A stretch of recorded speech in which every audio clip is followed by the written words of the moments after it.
Assalamualaikum warahmatullahi wabarakatuh. Perkenalkan, nama saya Hairunisa Lutfiani dengan NIM 12540100129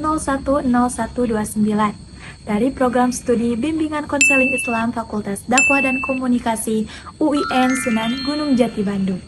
Pada video ini saya akan menjawab soal ujian akhir semester mata kuliah Ilmu Komunikasi yang diampu oleh Bapak Dr. Haji Cecep Suryana, MSI. Ilmu komunikasi awalnya berasal dari retorika. Retorika terkenal pada zaman Socrates. Pernyataan tersebut benar. Ilmu komunikasi berasal dari kajian retorika, yaitu seni berbicara dan menyampaikan pesan secara efektif. Retorika ini muncul pada zaman Socrates di Yunani kuno. Pada masa itu, kemampuan berbicara di depan umum dianggap sangatlah penting, terutama dalam kegiatan politik, hukum, dan pendidikan. Socrates dalam metode dialognya mengajarkan cara berpikir kritis dan menyampaikan argumen secara logis. Dari kajian retorika inilah kemudian muncul dasar-dasar ilmu komunikasi yang dipelajari secara sistematis. Perkembangan ilmu komunikasi sebelum masa prasejarah masuk pada tahapan manusia. Menurut saya, pernyataan tersebut tidak tepat, karena pada masa prasejarah manusia sudah melakukan komunikasi. Namun, komunikasi yang mereka gunakan yaitu komunikasi nonverbal, seperti menggunakan isyarat tubuh, kemudian gerakan tangan, ekspresi wajah, dan suara-suara sederhana. Namun, hal tersebut tidak dapat disebut sebagai ilmu komunikasi, karena belum ada kajian ilmiah atau teori yang membahas ilmu komunikasi secara sistematis. Ilmu komunikasi sebagai bidang keilmuan baru muncul setelah manusia memasuki masa sejarah, yaitu ketika manusia sudah mengenal tulisan dan ilmu komunikasi mulai dipelajari secara akademis. Komunikasi sebagai tindakan satu arah, artinya komunikasi berlangsung secara diadik. Hal ini dikarenakan adanya hubungan timbal balik pada saat berkomunikasi. Menurut teori yang telah saya pelajari, pernyataan tersebut tidak tepat. Komunikasi sebagai tindakan satu arah berarti pesan hanya disampaikan dari komunikan kepada komunikator tanpa adanya umpan balik secara langsung. Dalam komunikasi satu arah, penerima pesan bersifat pasif dan tidak terlibat dalam proses pertukaran pesan. Sementara itu, istilah diadik merujuk pada komunikasi yang melibatkan dua orang dan bersifat dua arah. Dalam komunikasi diadik, kedua pihak dapat saling merespon dan mempengaruhi satu sama lain. Karena komunikasi satu arah tidak melibatkan umpan balik, maka komunikasi tersebut tidak dapat disebut sebagai komunikasi diadik. Oleh karena itu, pernyataan tersebut tidak tepat. Karena komunikasi dianggap sebagai proses sebab akibat, maka komunikasi disebut sebagai interaksi. Pernyataan tersebut tidak tepat, karena proses sebab akibat menggambarkan komunikasi yang bersifat linier atau satu arah, di mana pesan tersebut disampaikan dari komunikator kepada komunikan dengan tujuan tertentu. Dalam model ini, komunikator bertindak sebagai penyebab yang mengirimkan pesan, sedangkan komunikan menjadi akibat yang menerima dan merespon pesan tersebut. Sementara itu, komunikasi sebagai interaksi menekankan adanya feedback atau hubungan timbal balik antara komunikator dan komunikan. Karena proses sebab akibat belum tentu melibatkan umpan balik secara langsung, maka konsep tersebut tidak dapat disebut sebagai interaksi. Cara kita berbicara di saat musim hujan dan pada saat musim kemarau akan berbeda. Hal ini dikarenakan konteks komunikasi kita berdasarkan aspek fisik. Pernyataan tersebut benar. Konteks fisik mencakup kondisi tempat komunikasi berlangsung, seperti cuaca, udara, suhu, atau kebisingan. Saat musim hujan, suara hujan akan mengganggu komunikasi, maka dari itu, seseorang akan cenderung berbicara lebih keras. Begitupun sebaliknya, pada musim kemarau, kondisi lingkungan akan terasa lebih tenang. Seseorang akan berbicara lebih santai. Hal ini menunjukkan bahwa kondisi fisik lingkungan mempengaruhi cara kita berkomunikasi. Pada saat kita berkomunikasi dengan suku di Sumatera, akan berbeda dengan berkomunikasi dengan suku di Jawa. Perbedaan ini merupakan konteks komunikasi dari aspek sosial.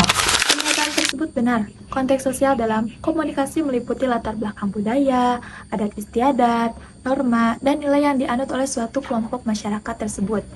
Misalnya, masyarakat di Jawa dikenal dengan budaya komunikasi yang lebih halus, sopan, dan tidak langsung, seperti dalam menolak ataupun menyampaikan sesuatu.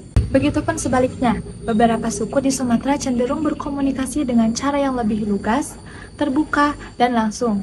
Perbedaan ini bukan menunjukkan mana yang lebih baik, melainkan mencerminkan karakter sosial dan budaya masing-masing daerah. Dengan memahami konteks sosial tersebut, komunikasi berlangsung dengan cara yang lebih efektif dan menghindari kesalahpahaman. Para bahasa terkait pada bagaimana kita mengucapkan, bukan pada kata yang diucapkan. Pernyataan tersebut benar. Para bahasa berkaitan dengan cara penyampaian pesan, seperti intonasi suara, tekanan, kecepatan berbicara, dan jeda. Kata yang sama bisa memiliki makna yang berbeda, tergantung cara kita mengucapkannya. Dengan demikian, para bahasa berkaitan dengan cara kita mengucapkan sesuatu, bukan pada kata yang kita ucapkan. Tidak berarti bahwa semua perilaku adalah komunikasi. Namun, komunikasi terjadi bila seseorang memberi makna pada perilaku orang lain atau perilakunya sendiri. Pernyataan tersebut benar. Tidak semua perilaku manusia bisa disebutkan sebagai komunikasi. Suatu perilaku baru bisa dikatakan sebagai komunikasi apabila perilaku tersebut diberi makna, baik oleh orang lain maupun diri sendiri. Artinya, komunikasi terjadi ketika suatu tindakan ditafsirkan dan dipahami sebagai suatu pesan. Misalnya, seseorang berjalan tanpa sengaja, itu tidak termasuk sebagai komunikasi. Namun, ketika seseorang tersenyum, mengangguk, dan melambaikan tangan, kemudian tindakan tersebut dimaknai oleh orang lain, maka itulah yang disebut sebagai komunikasi. Dengan kata lain, unsur menjadi makna penting dalam proses komunikasi. Kemampuan manusia berbahasa yang membedakannya dengan hewan merupakan akibat perkembangan otak manusia. Pernyataan tersebut benar. Kemampuan berbahasa merupakan ciri utama yang membedakan manusia dari hewan. Hal ini terjadi karena perkembangan otak manusia yang lebih kompleks, terutama pada bagian yang berkaitan dengan bahasa dan proses berpikir. Dengan bahasa, manusia mampu menyampaikan ide, perasaan, gagasan yang terstruktur, dan simbol yang memiliki makna. Sebaliknya, hewan hanya memiliki sistem komunikasi yang sederhana yang bersifat naluriah dan tidak berkembang seperti bahasa manusia. Semakin besar minat seseorang terhadap objek, semakin besarlah pupil matanya. Hal ini membuktikan tatapan mata merupakan komunikasi nonverbal. Pernyataan tersebut benar. Perubahan ukuran pupil mata dapat menunjukkan minat atau ketertarikan seseorang terhadap suatu objek. Semakin besar minat atau ketertarikan seseorang, maka pupil mata cenderung akan melebar tanpa disadari. Hal ini menunjukkan bahwa tatapan mata atau perubahan pada mata merupakan komunikasi nonverbal, karena dapat menyampaikan perasaan atau minat terhadap sesuatu tanpa menggunakan kata-kata. Narasi tentang perjuangan ayah dalam memimpin keluarga. Saya adalah sosok pemimpin dalam keluarga yang tidak banyak bicara, namun menunjukkan tanggung jawabnya melalui tindakan nyata. Ayah saya adalah seseorang yang telah menyelesaikan masa pengabdiannya di dunia kerja. Walaupun kini sudah tidak berkontribusi di dunia kerja, namun peran ayah saya dalam keluarga sebagai sosok pemimpin tidak akan pernah berhenti. Justru setelah ayah saya pensiun, beliau lebih banyak menghabiskan waktu untuk keluarga. Selama bertahun-tahun bekerja, ayah mencurahkan pikiran dan tenaganya demi memenuhi kebutuhan keluarga. Tidak jarang, ayah mengorbankan waktu istirahat, kebersamaan, demi memastikan kehidupan keluarga berjalan dengan baik.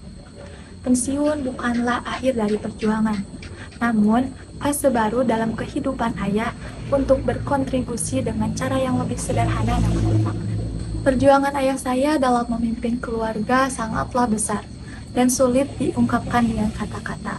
Saya sebagai anak tidak tahu bagaimana masalah yang ayah saya hadapi ketika di dunia kerja, namun beliau tetap berusaha tersenyum dan memastikan semuanya baik-baik saja. Di masa pensiun, ayah saya lebih menjalani hidup dengan tenang dan bermanfaat, seperti lebih banyak berolahraga, membereskan rumah, dan hal-hal yang bermanfaat lainnya. Dari ayah, saya belajar Kepemimpinan tidak selalu ditunjukkan oleh kekuatan fisik atau jabatan, namun melalui keteladanan, kesabaran, dan keikhlasan. Bagi saya, perjuangan ayah dalam memimpin keluarga bukan hanya sekedar bekerja atau memenuhi materi, namun bagaimana ayah menjaga keluarga dengan tanggung jawab dan ketulusan. Sekian jawaban dari soal ujian akhir semester mata kuliah Ilmu Komunikasi. Semoga dengan penjelasan ini dapat menunjukkan pemahaman saya terhadap materi yang Bapak uji. Sekian dari saya. Wassalamualaikum warahmatullahi wabarakatuh.